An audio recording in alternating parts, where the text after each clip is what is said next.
महात्मा ज्योतिराव फुले आणि महर्षी विठ्ठल रामजी शिंदे हे स्वतंत्र काळातील असले तरी त्यांच्या विचारांमध्ये समाज परिवर्तनाची एक सलग परंपरा दिसून येते, असं प्रतिपादन ज्येष्ठ साहित्यिक आणि विचारवंत डॉक्टर राजन गवस यांनी केलं। शिवाजी विद्यापीठाचा मराठी आदी विभाग आणि महर्षी विठ्ठल रामजी शिंदे अध्यासनाच्या वतीनं महात्मा फुले यांचं द्विशताब्दी जयंती वर्ष आणि महर्षी शिंदे यांची 153वी जयंती निमित्त एक दिवसीय राष्ट्रीय चर्चासत्रात ते बोलत होते। शिवाजी विद्यापीठाचा मराठी अधिविभाग आणि महर्षी विठ्ठल रामजी शिंदे अध्यासन यांच्या वतीनं महात्मा फुले यांचं द्विशताब्दी जयंती वर्ष आणि महर्षी शिंदे यांची 153वी जयंती या निमित्त महात्मा फुले आणि महर्षी शिंदे अनुबंधाचा अन्वयार्थ या विषयावर एक दिवसीय राष्ट्रीय चर्चासत्र पार पडलं। चर्चासत्राचा शुभारंभ ज्येष्ठ साहित्यिक डॉक्टर राजन गवस यांच्या हस्ते आणि पुण्याचे प्राध्यापक सुशील धसकटे, मराठी अधिविभागाचे प्रमुख डॉक्टर रणधीर शिंदे, डॉक्टर नंदकुमार मोरे यांच्या उपस्थितीत झालं। डॉक्टर रणधीर शिंदे यांनी चर्चासत्राचा हेतू स्पष्ट केला। त्यानंतर डॉक्टर गवस यांनी मनोगत व्यक्त केलं।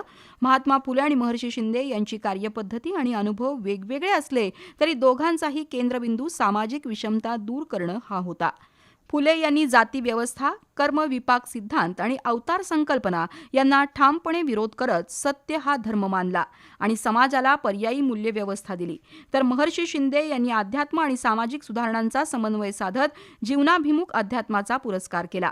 फुले यांच्या काळातील सामाजिक जखमा, अपमान आणि अन्याय यांचा त्यांनी प्रत्यक्ष अनुभव घेतला होता, तर शिंदे यांचा प्रवास तुलनेनं वेगळा होता।